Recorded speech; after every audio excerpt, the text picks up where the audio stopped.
ቻናላችንን ላይክ፣ ሼር፣ ኮሜንት ያርጋችሁ ከሐሙድ ቲዩብ ጋር ቤተሰብ ይሁኑ። ሪል ስቴት ላይ ዋናው ሚስጥር ቦታ ነው። በየቀኑ እየተለወጠችና እያደገች በምትገኘው አዲስ አበባ እጅግ ተፈላጊ በሆነው መሃል ሳር ቤት ላይ አስተማማኝ ኢንቨስትመንት ለማድረግ ወርቃማ ዕድል ከቴምር ፕሮፐርቲስ። በቀጣይ የት እንገንባለው የሚለው ቴምር ፕሮፐርቲስ ከ10 በላይ ኤምባሲዎች መገኛ በሆነችው በሳር ቤት አደባባይ አዲሱን ሳይታችንን ለሽያጭ አቅርበናል። ዛሬ በመሃል ሳር ቤት ኢንቨስት ያደረጉትን ነገ በዶላር ያከራዩታል። በተጨማሪም የ30% ታላቅ ቅናሽም አቅርበንሎታል። ባለ 1 መኝታ በ6.3 ሚሊዮን ብር፣ ባለ 2 መኝታ በ8.4 ሚሊዮን ብር እንዲሁም ባለ 3 መኝታ በ11.4 ሚሊዮን ብር ጠቅላላ ክፍያ ያለምንም ወለድና የዕቃ ዋጋ ጭማሪ በኢትዮጵያ ብር ዛሬ ይዋዋሉ። ምን ይጠብቃሉ? ለበለጠ መረጃ በ0961 123576 ላይ ይደውሉልን። ጀግና ማለት ሰውን ጥሎ የሚያሸንፍ ሳይሆን ነፍሱን የሚቆጣጠር ነው። በቁጣ ሰዓት ቁጣ በሚመጣበት ሰዓት ላይ ራሱን የሚቆጣጠር ማለት ጀግና ማለት በእስላም ይሄ ነው። ቁጣ ብዙ ነገር አለው፣ ከባድ ነገር ያመጣል። ቁጣ ከሸይጣን ነው። ሸይጣን ብዙ ጊዜ ይህንን ቁጣ ሲያመጣ ችግሮች፣ ብዙ ነገሮች ይከሰታሉና የቁጣ ባህሪ አደጋ ነውና በቁጣ ሰዓት ለዚህ ነው ፍርድ የሚሰጥ ሰውም ከፍርድ ይቆጠብ። ለምን? ስሜቱን ተከትሎ ነው ሊሰጥ የሚችለውና ቁጣ ማለት ሰዎች ላይ ድንበር እንድናርፍ የሚያደርግ ነገር ነውና ስለዚህ ቁጣን ራስን ማሸነፍ ሙጃሃደቱን ነፍስን መታገል እሷን ማሸነፍ ከጠላት ጋር ከመታገል የበለጠ ትልቅ ቦታ ያለው ነው። ነፍሱን ማሸነፍ ያቃተው አካል ጠላቱን ማሸነፍ አይቀጥም። ስለዚህ ወሙጃሃደቱን ነፍስ ወምትላኪ ዘማሚሃ አሸደ ሚን ሙጃሃደት አልዐዱው አዱውን ጠላትን ከማሸነፍ የበለጠ ነውና እዚጋ ቁጣን ራስን መቆጣጠር ነፍስን መቆጣጠር እንደሚያስፈልግ የሚያሳይ ነውና ጀግና ምን ማለት ሰውነቱ ፈርጥሞ ሰውን የሚያሸንፍ ሳይሆን ያ ቁጣ ሲመጣ ዋጥ ያደረገ ነው። እንግዲህ እሱን በተመለከተ ደግሞ ቀጣይ ሐዲስ ስለሚያብራራልን አንድ ላይ ማብራሪያውን እንየው። 47ኛው ሐዲስ ወአን ሱለይማን ኢብኑ ሱረድን ሱለይማን ኢብኑ ሱረድ የሚባለው ሰው ረዲየላሁ ዐንሁ ሰሐቢይ ነው። አላህ ስራውን እንደደለትና ቃለ ኩንቱ ጃሊሰን ማዕ ነቢይ ሰለላሁ ዐለይሂ ወሰለም ኩንቱ ነበርኩኝ ጃሊሰን የተቀመጥኩ ነበረ ማዕ ነቢይ ሰለላሁ ዐለይሂ ወሰለም ከነቢዩ ዐለይሂ ሰላቱ ወሰላም ጋር ቁጭ ብዬ ነበረ። ወረጁላኒ ሁለት ሰዎች የስተባኒ ይሰዳደባሉ፣ አንዱ አንዱን ይሰድባል። የስተባኒ ማለት ሁለቱም ይሰዳደባሉ። ወአሐዱሁማ አንደኛው ቀድ እሕመረ ወጅሁ ፊቱ በጣም ቀላ፣ ቀድ እሕመረ ወጅሁ ፊቱ በጣም ቀላ። ወንፈኸት ምንድን ነው የሚለው እናንተ ጋር እዚች ጋር ቃሉን አጥፍቶብኛል። ወንተፈኸታ እዚህ ሸርሁ ይሻለኛል። ወንተፈኸት አውዳጅሁ ደምስሩ ደግሞ ተገታትረዋል። ፊቱ በጣም ቀልጧል፣ ደምስሩ ተወጣጥሯል፣ ተገታትሯል። ፈቃለ ረሱሉላህ ሰለላሁ ዐለይሂ ወሰለም የዚህ ጊዜ አላህ መልእክተኛ ነብዩ ሰለላሁ ዐለይሂ ወሰለም አሉ ኢኒ ለአዕለሙ እኔ ካውቃለሁ ከሊመተን አንድችን ከሊማ ንግግር ቃላትን ለው ቃለሃ ቢላት ኖሮ ለዘሀበ ዐንሁ ከሱ ይወገር ነበረ ማ የጂዱ የሚያገኘው ነገር ቁጣው፣ የደም ስር መገታተሩ፣ የፊቱ መቅላት ያጋጠመው በዚህ በመሰዳደቡ በንዴት ተቃጥለው ነውና ያጋጠመው ነገር ያችን እኔ ማቃጥን ከሊማ ለው ቃለሃ ቢላት ኖሮ ለዘሀበ ዐንሁ ማ የጂዱ እሱ ላይ ያለው ነገር ይወገርለት ነበር። ለው ቃለ አዑዙ ቢላሂ ሚነ ሸይጣን ረጂም በአላህ እጠበቃለሁ እርጉም ከሆነው ከተረገመው ከአላህ ረሕመት የተራቀው ማለት ነው ከሆነው ሸይጣን እጠበቃለሁ ቢል ኖሮ ከሱ ያለው ነገር ይሄድ ነበረ። ዘሀበ ዐንሁ ማ የጂዱ ከሱ ላይ የሚገኝበት ያጋጠመው በሄደ ነበር። ዘሀበ በሄደ ነበር፣ ዐንሁ ከሱ ዘንድ ማ የጂዱ ያገኘው ነገር። ፈቃሉ ለሁ ለዚህ ሰው አሉት ኢነ ነቢይ ሰለላሁ ዐለይሂ ወሰለም ቃል የአላህ መልእክተኛ ነቢዩ ዐለይሂ ሰላቱ ወሰላም ብለዋሉ ተዐወዝ ቢላሂ ሚነ ሸይጣን ረጂም እርጉም ከሆነው ከአላህ ረሕመት ከተባረረው ከሸይጣን በአላህ ተጠበቅ። ሙተፈቁን ዐለይህ ሐዲሱን ቡኻሪ ሙስሊም የዘገቡት ነው። እንግዲህ ቁጣ የሚመጣው በሸይጣን ጉትጎታ ነውና ወኢማ የንዘገነከ ሚነ ሸይጣን ነዝሁን ፈስተዒዝ ቢላህ ይላል። ከሸይጣን ጉትጎታ ከመጣብህ ነፍስ ላይ ብቅ ጥልቅ እያለ አንተን የሚወሰውስና ወደ ሌላ ነገር የሚመራ ነገር ከተከሰተብህ ፈስተዒዝ ቢላህ በአላህ ተጠበቅ። ኢነሁ ሰሚዑን ዓሊም እሱ ሰሚም አዋቂ የሆነ ጌታ ነውና በሱ ተጠበቅ።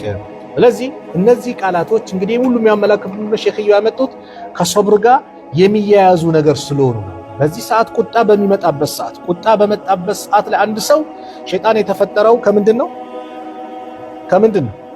ከእሳት ነው አይደል? እሳትን የሚያጠፋው ምንድን ነው? ውሃ ነው አይደል? ቁጣ ሲመጣ ውዱ ማድረግ የተሻለ ነው። ረሱል ዓለይሂ ሰላቱ ወሰላም በሌላ ሐዲስ ኢዛ ገደበ አሐዱኩም ፈልየስኩት፣ አንዳችሁ ከተቆጣ ዝም ይበል፣ በቃ ዝም። አለዛ ንግግር የሚያበዛ ከሆነ ቁጣ ላይ ሆኖ ሌላ ነገሮች ይከሰታሉ። ድንበር ያልፋል፣ ይሳደባል፣ ምን ይላል፣ ሌላ ያልተፈለገ ደም መፋሰስ ሁላ ሊመጣ ይችላልና አላህ መልእክተኛ ምን አሉ? ኢዛ ገደበ አሐዱኩም ፈልየስኩት፣ አንዳችሁ የተቆጣ እንደሆነ ዝም ይበል አሉ። በሌላ ዘገባ አላህ መልእክተኛ ነብዩ ሰለላሁ ዐለይሂ ወሰለም ምን አሉ? ኢዛ ገደበ አሐዱኩም ወሁወ ቃኢሙን፣ አንዳችሁ የተቆጣ እንደሆነና ቆሞ ከሆነ ፈልየጅሊስ፣ ይቀመጣል፣ ይቀመጥ እንዲረጋጋ። ፈኢን ዘሀበ ዐንሁ አልገደብ፣ ያ ቁጣው ከሱ ከሄደው የተሻለ እዛው ሄዷል። አለዛ እንደዛም ተቀምጦ ደግሞ ካልተወገደ ደግሞ ወኢላ ፈልየርተጂዕ፣ በጎኑም ጋደም ይበል። ካልሆነ ደግሞ በሌሎችም ማብራሪያ እንደመጣ ደግሞ ተነስቶ አካባቢውን ለቆ ሄድ። ከባለቤት ጋር ልትጋጭ ትችላለህ፣ አንዱ ላይ ልትባባል ትችላለህ። የነብዩን አስተምሮ መቀበል፣ ቆመ ከሆነ መቀመጥ፣ ከተቀመጥ ጋደም ማለት። ከዛም ብሶ ከተገኘ ያን አካባቢ ትንሽ ራቅ ብለህ መሄድ፣ ነገሮች እስኪበርዱ ምን ሲሉ መልቀቅ እንጂ እዛች ቦታ ላይ ካለ ያለው ነገር ፍቺ፣ ንዴት፣ ድብድብ፣ ጸብ፣ ከባድ ነገር የሚመጣው በእንደዚህና መሰል ነገሮች ናቸውና ቁጣ የሚባለው ነገር በጣም ከባድ ነው። ከተቻለ ውዱ ያድርግ። ውዱ ካደረገ በኋላ ረካዓተይን ይስገድ። አካባቢውን የሆነች ቦታ በተለይ ነጋዴ ሆኖ በሆነ ነገር ይበሳጫል፣ ቀን ሙሉ በሆነ ነገር ሆኖ ከሆነ ቀጥ ብሎ ቤት እንዳይገባ መጀመሪያ መስጊድ ይምጣ፣ ረካዓተይን ይስገድ፣ ከመግሪብ እስከ ኢሻ መስጊድ ይቀመጥ፣ ዚክር ያድርግ፣ ያረጋጋ ራሱ፣ ከዛ ቤት ይግባ፣ ሰላምታ አቅርቦ ከቤተሰቦቹ ጋር ይቀመጥ። አለዛ ይሄ በሆነ ንግድ ላይ ተበሳጭቶ የቆየ ሰው ዝም ብሎ ዝው ብሎ ይገባል።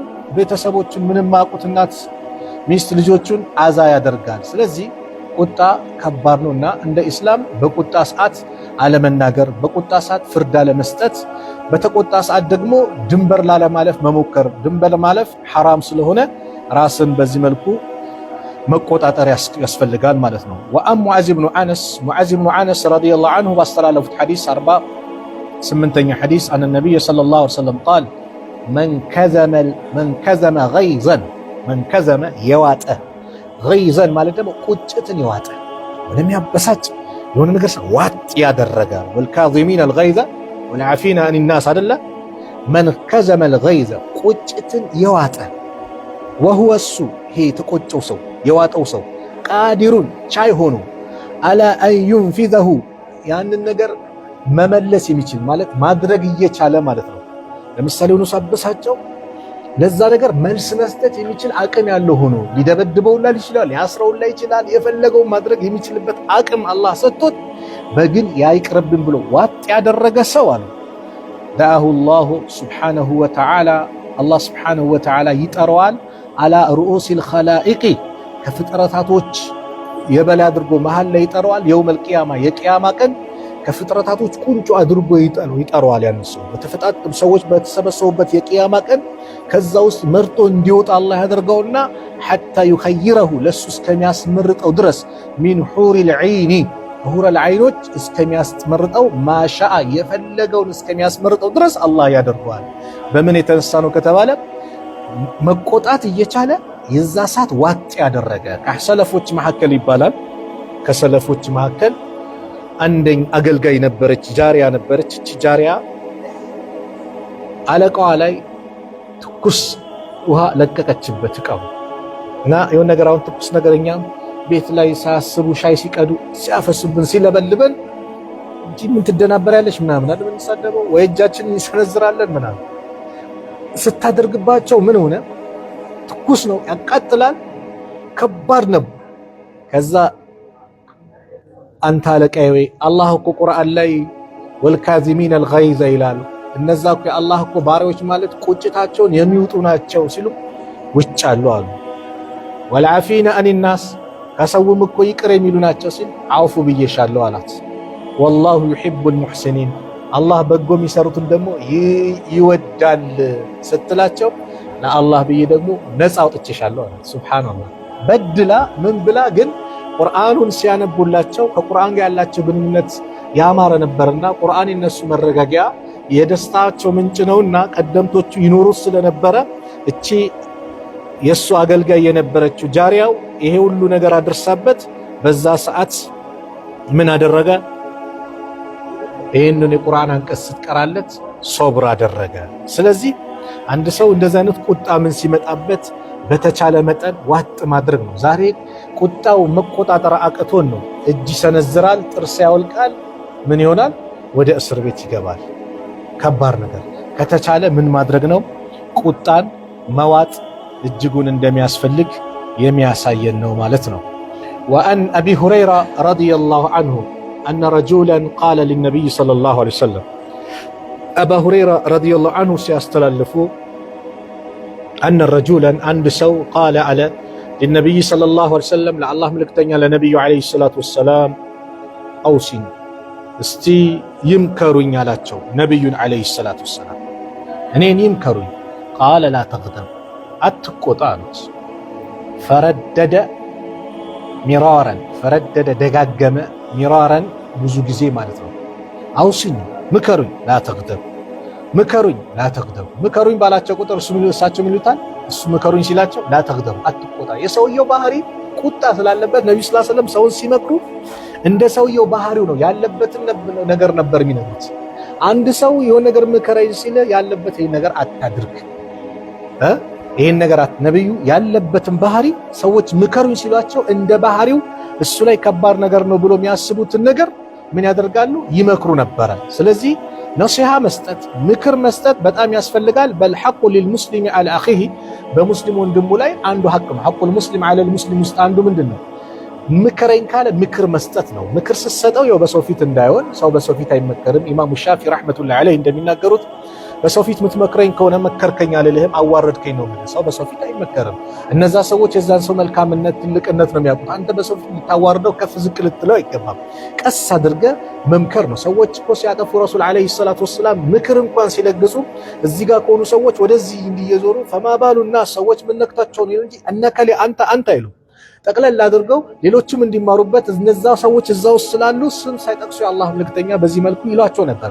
ለብቻው የመጣውን ደግሞ ይሄ እንትን አለብህ ይሄን አስተካክል የአላህ መልእክተኛ ነብዩ ሰለላሁ ዐለይሂ ወሰለም በዚህ መልኩ ሰዎችን ያስተናግዱ ነበርና ምክር አንድ ሰው ከጠየቀ የሚጠቅመው ምክር መደጋገም ቢደጋገም እንኳን መምከር እሱን ያ ነገር እንዲቀየርበት በማሰብ የአላህ መልእክተኛ ይህ ሰው በጣም ይቆጣ ነበርና ምከሩኝ ሲላቸው ላ ተግደብ አትቆጣ ቁጣ ከባድ ነገር ብዙ ጊዜ ያመጣልና።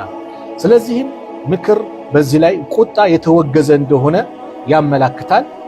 የሰው ልጅ ባህሪ ነው። ነገር ግን ሰሃቦቹ ቢቆጡም በሚቆጡበት ሰዓት ወዲያው ቁርአኑ ሲመጣ እንዲህ ነው ሲባሉ ደግሞ እንደሚስተካከሉ ያሳያል። ከኛ የሚለዩበት ይህ ነው። ሰው ናቸው፣ የሚያስቆጣ ነገር ይመጣባቸዋል። ያ ግን የሚመጣባቸውን ነገር ምን ያደርጋሉ?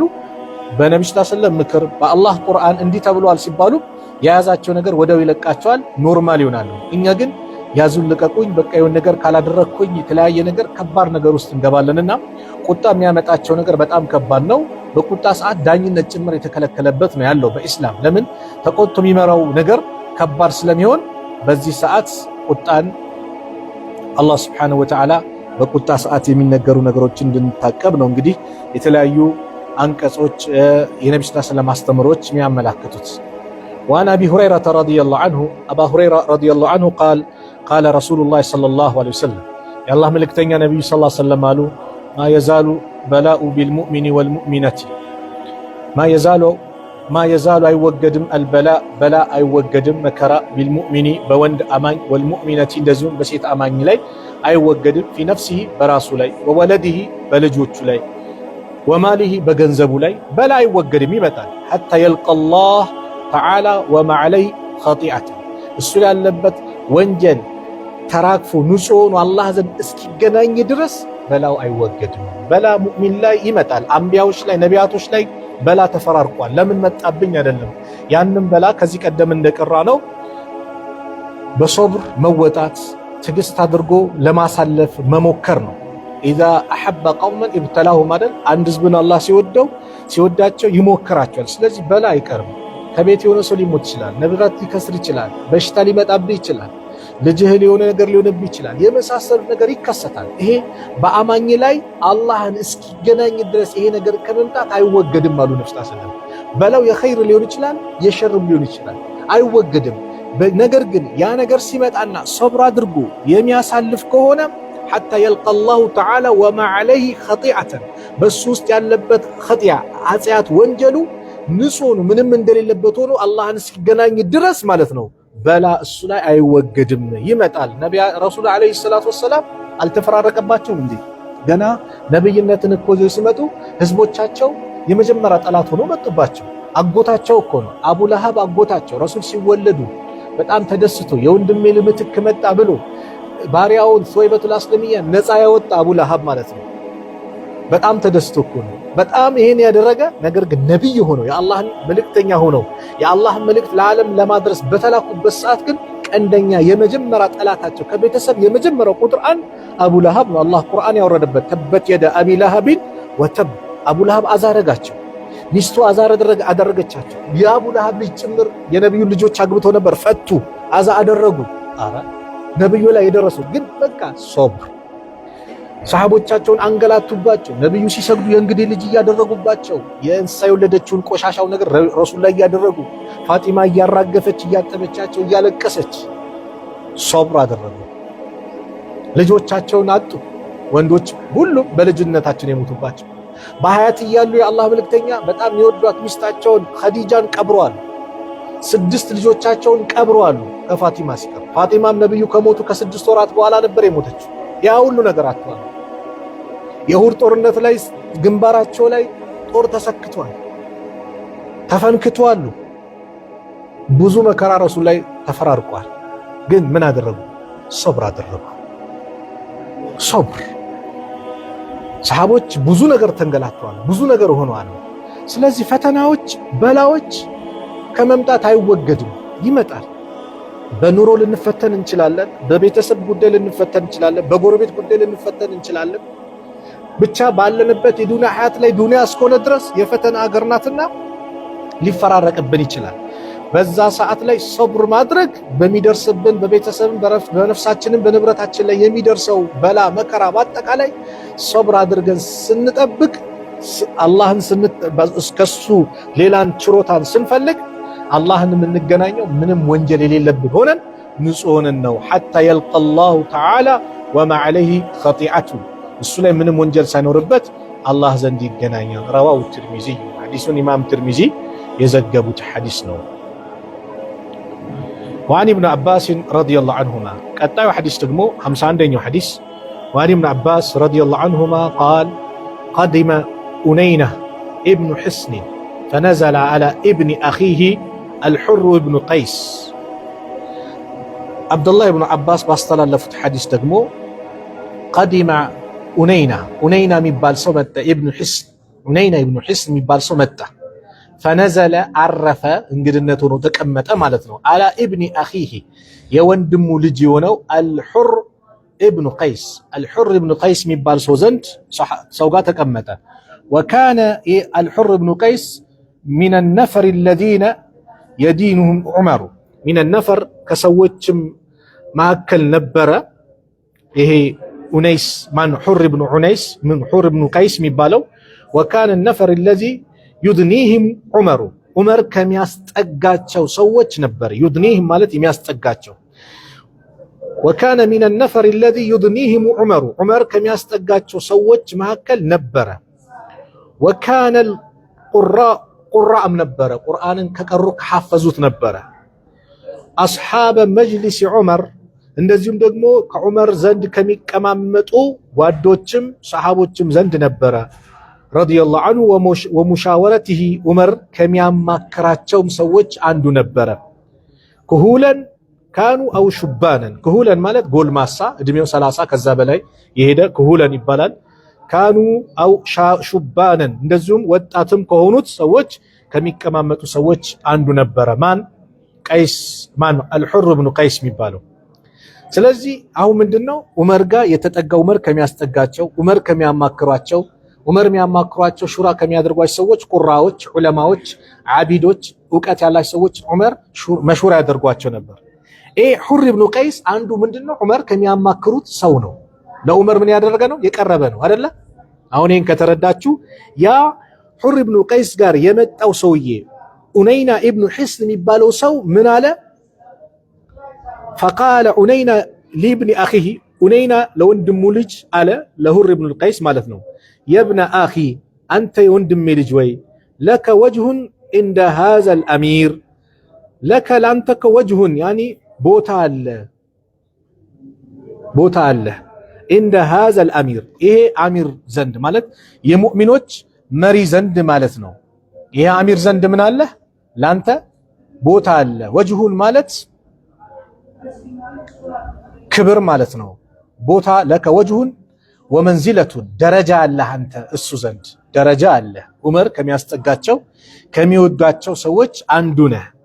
ስለዚህም በዚህ እኔን ነገር ተጠቅመህ ለኔ ውለታ እንድትውልልኝ እፈልጋለሁ እያለ ነው። ፈስተዕዚን ሊ ለኔ አስፈቅድልኝ አለይህ እሱ ዘንድ ፈስተዕዘነ አስፈቀደለት። ፈአዚነ ለሁ ዑመርም ደግሞ ፈቀደለት። ፈለማ ደኸለ የገባ ጊዜ ቃለ አለ ማን ዑነይና ኢብኑ ሒስን የሚባለው ሰው هي يا ابن الخطاب ምን ማለት ነው? هي ያ ምን የሆነ አንደኛ የቁጣም የነገርም አጠራር ነው። هي يا ابن الخطاب አንተ የኸጣብ ልጅ ወይ አለ። እንግዲህ ዑመርን የሚጠሯቸው ያ አሚረል ሙእሚኒን አንቱ የሙእሚኖች መሪ እየተባሉ ነው የሚጠሩት።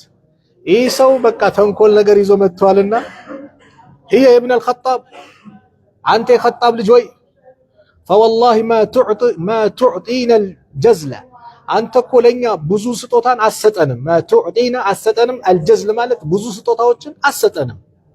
ولا تحكم فينا በእኛ ማከልም አትፈርድም بالعدل በፍትህ አትፈርድም አላቸው ዑመርን። አላሁ አክበር። ዑመር እንግዲህ በሚታወቁበት ትልቁ ነገራቸው ምንድነው? ፍትሃዊ መሪ መሆናቸው ነው።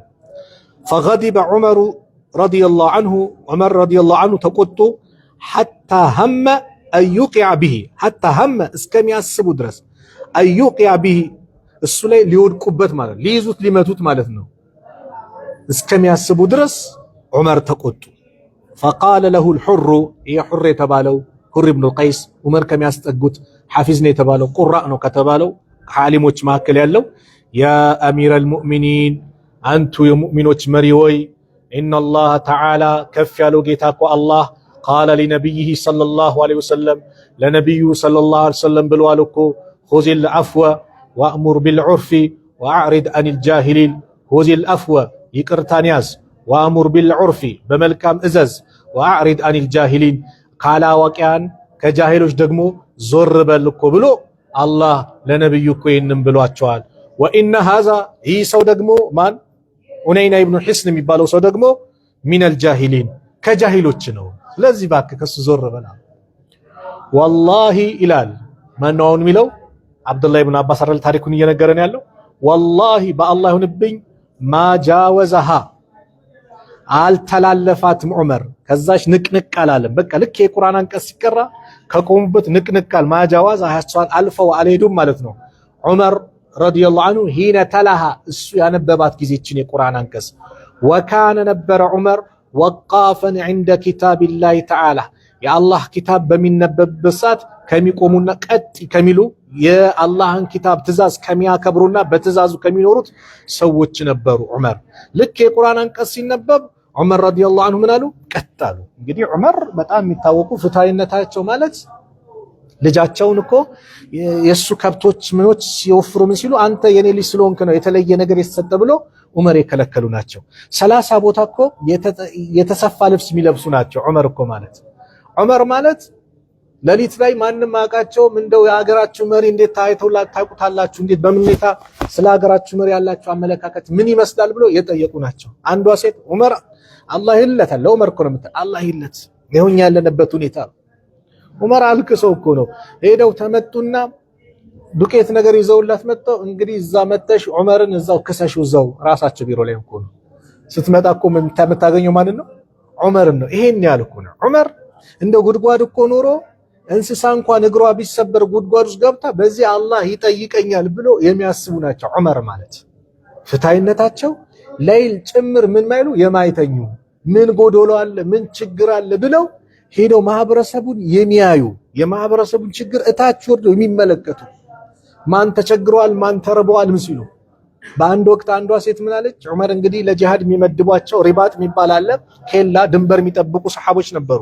በአመት ነበር የሚቀያየሩት። አንድ አመት ሲሞላ ይቀያየሯቸው ነበር። በአንድ ወቅት ሲሄዱ አንዷ ሴት ግጥም እየገጠመች እንደው ዛሬ አላህን ባልፈራ ይሄ አልጋይ ላይ እኮ በተጫወትኩ ነበር ዝሙት በሰራው አይነት ነገር ነበር የሚል ግጥሞችን ጥቅሶችን ስታወራ ዑመር ሰሙ። ከዛ ዑመር ልጃቸውን ሐፍሳን የነብዩ ሰለላሁ ዐለይሂ ወሰለም ሚስት የነበረችዋን ሐፍሳን ጠርተው አንድ ሴት ከባሏ ለምን ያህል ጊዜ ቢያንስ ልትርቅ ትችላለች? ምንም ግንኙነት ሳታደርግ ማለት ነው። 4 ወር አለች። 4 ወር ያ አላህ እዚህ ስንት ሐቅ አጓደልኩ አሉና ሰሃቦቹን በየአመት አልነበር በየ6 ወር መቀያየር ጀመሩ። እዚህ ምን አለብኝ ቤት ውስጥ ያጓደልኩት ሐቅ አለብኝ።